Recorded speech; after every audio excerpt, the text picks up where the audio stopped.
Hello, judges. This is the senior Matthew Raymond, and my senior project is on the physiological and psychological effects of running a marathon. Sorry, I'm doing this in my car. It's just there's a lot of noise in my house right now, and this is the only quiet place I can do it.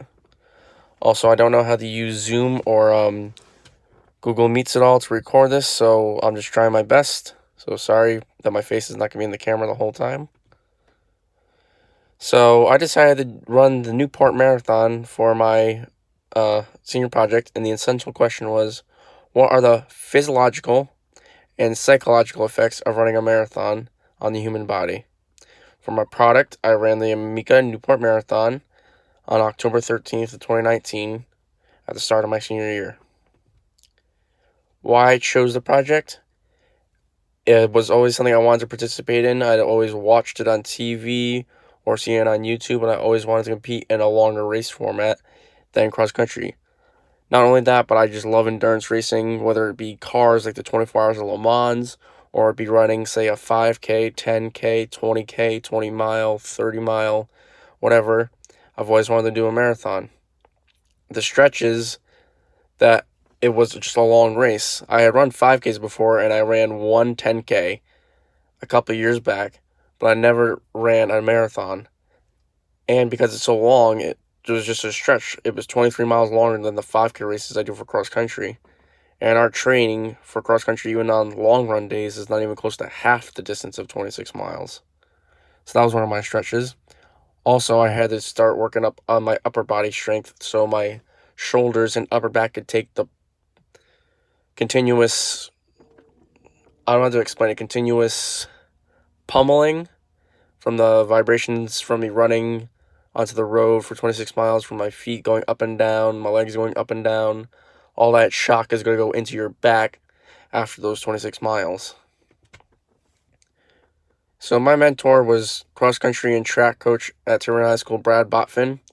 Not only does he coach running, which made him an easy pick, he also has run marathons in his early life and still does now, and he knows the physical and mental stress the body is put through during the marathon.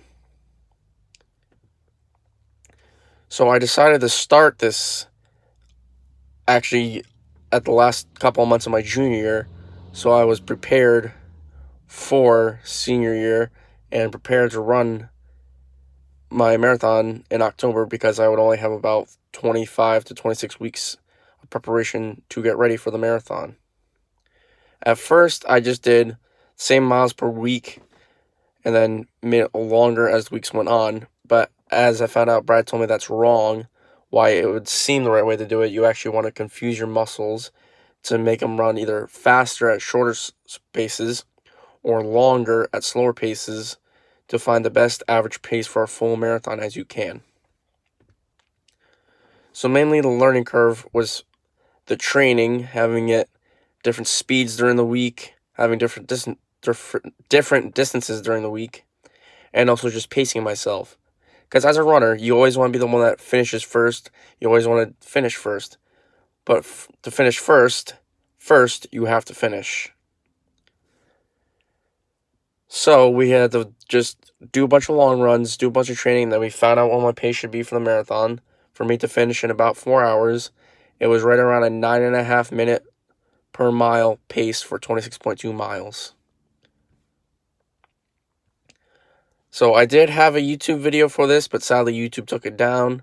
But I'll just explain it for you. Training with hills, what we would do is we'd use the hill behind the cafeteria or the ones next to the tennis courts at the high school. And we would sprint up it, sprint down it once, sprint up it, sprint down it twice, sprint up it, sprint down it 3 times. And we do it over and over and over for at least 6 to 7 reps.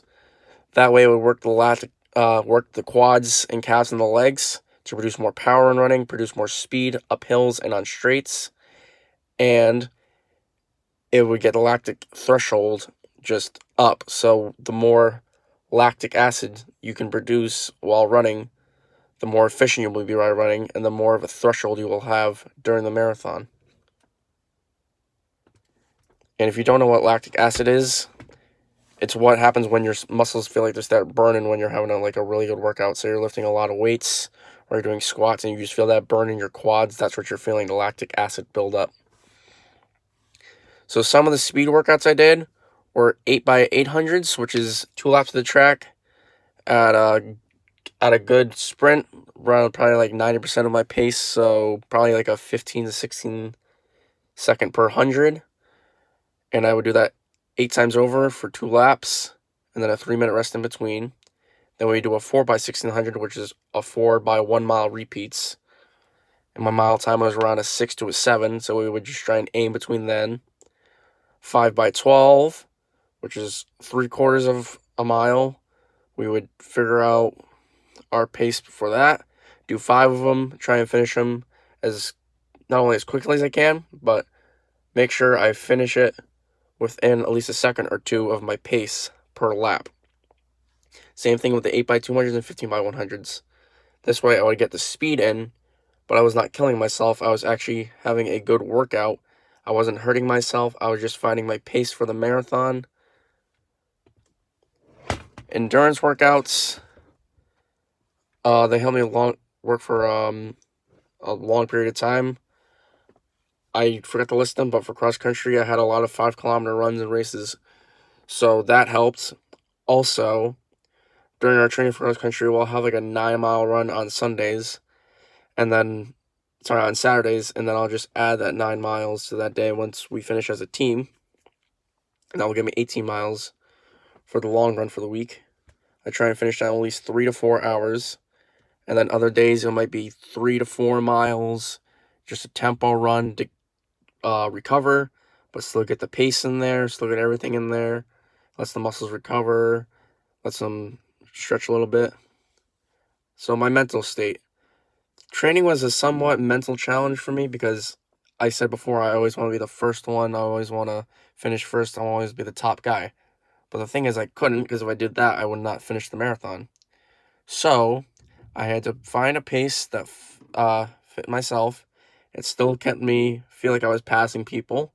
So that's why I went for like 9 to 10 minute mile, because it's faster than most people can run, most average people can run. And I ran that way during the marathon. Made sure my breathing was right, made sure I was stepping right, running right, and made sure I paced myself. Physical state, I actually lost a lot of weight over this. I lost probably about 15 pounds of fat and probably gained at least 5 pounds back in muscle. I made sure I stretched and everything. I was at a 9-minute mile pace until about mile 22, and then my back could not take it anymore. But I said to myself, I'm not going to stop running. I don't care how slow it is. I am not going to stop. So I decided I was going to jog it at just a 13, 14, 15 minute, however slow it was going to be, but I had to at least jog. I could not walk one bit. I didn't come all this way just to walk a marathon. The marathon pace was good for averaging a 9-minute mile pace, mile 1 to 9. My mile 9 through 18 was 9 minute to 9:30 minute per mile. Mile 18 to 26 is when I started struggling with my upper back. It was a 12-minute mile. And then finally, 26.2, I had finally reached the end. I just gave it my final sprint. I had finished my marathon, and I felt super proud of myself. I felt great to have Brian as a mentor and everything. So my equipment I used included some Nike training shoes, and then once I had completely destroyed those with all the miles I did, I bought some New Balance training shoes that I used for cross-country season and for the marathon. I bought some stretching gear for my legs and my quads. I got some running clothes, and I used Nike Run Club to clock my runs, so I would just have the pace and the mileage. It would tell me how many calories I burnt for the day, heart rate, everything, VO2 max, everything. I used muscle gels during my runs and proteins and carb supplements just to fill me up during the run. I would use the protein goo supplements they had during the race, so it's a way of getting energy into your body without you actually having to eat something that's kind of like a Gatorade chew or like a gummy bear, something like that. The cost of this project was about $590. The Nike's shoes were about $160, New Balances were $140. The registration just to run the marathon was at least 110. Muscle gels and supplements I used were around 50 each. Carbs were about 40, and then I had running tights, so I didn't have all chafing, and those were $40 because you don't want to get chafing during a run. So otherwise, it went pretty good. Got a medal for it. It was a very steep learning curve for me. I had never done this before, but having finished it, I'm thinking of running another one. Maybe run half marathons so I don't hurt as much. And who knows? Maybe I'll run the Boston Marathon run one day. Thank you for taking your time to listen to my speech. I know it's a bit muffled, everything. It's in a car. Sorry about that again. Yeah, that's it. So thank you for your time. Any questions? Bye.